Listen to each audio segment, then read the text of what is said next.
The single most important metric for success as a content creator is consistency. If you're not consistent, you won't grow your audience, attract sponsors, or thrive any sales. But the truth is, without a system, consistency is really hard. And even if you follow the standard business advice for building systems, it will take you hours upon hours to implement. So I'm going to show you here a tactic that will let you systemize any part of your content pipeline in 30 minutes or less. So consistency gets as easy as humanly possible. So step one is to pick a needy area of your content creation process. I'm talking about a part where you know that it generates value, like for example your content pipeline, or is currently a giant pain point for you. For content creators, common needy areas are research, scripting, filming, editing, creating thumbnails, or simply promotion. Likely you already know which part of your process is the biggest bottleneck. It shouldn't take too long for you to figure this out. And these areas are what we call your systems. And by the way, I also create a Notion template for you that guides you through all these steps so you can focus on watching this video rather than taking actual notes. Step two is then to identify your activities within the system. Think about a system that you identified and break it down into the actual actions that make it work. For example, if your system is video production, your activities might include researching topics, writing scripts, setting up equipment, recording footage, organizing files, or simply editing. Well, this could be also a system itself, but all these activities are basically your processes of this one system. Now, there's one important question that you need to ask yourself. Which of these activities hurts you the most, but has the greatest potential value? So essentially something that's absolutely essential, but you simply hate it to do.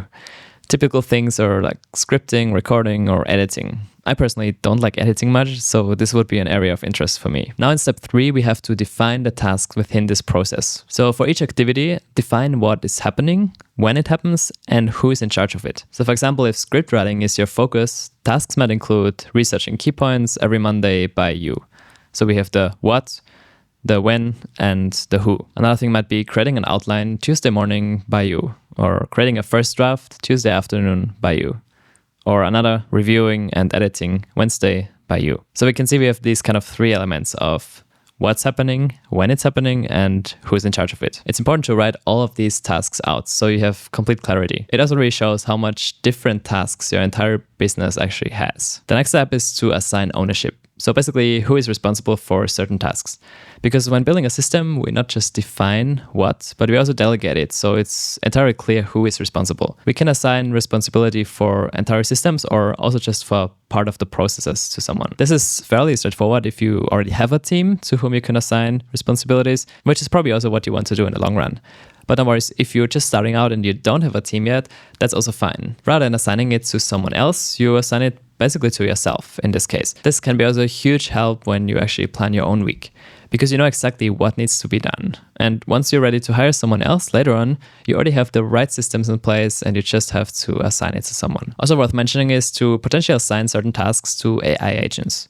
For now, these tasks might be smaller tasks and not the entire process, but this will get more and more relevant in the future. Important to notice also that you are assigning ownership and not just responsibility. This person just completes tasks, but actually improves the entire process over time. For example, if you assign someone ownership of your editing process, they're not just editing your videos, but they're actually responsible for making the editing process better, faster, and more consistent over time. Now, step 5 is to document your entire process. This doesn't need to be done by yourself. Rather, let the assigned person document what they do and how they do it. This could be things like templates for scripts or thumbnails, standard operating procedures, example of successful content, software workflows, AI prompts that worked well, and so on.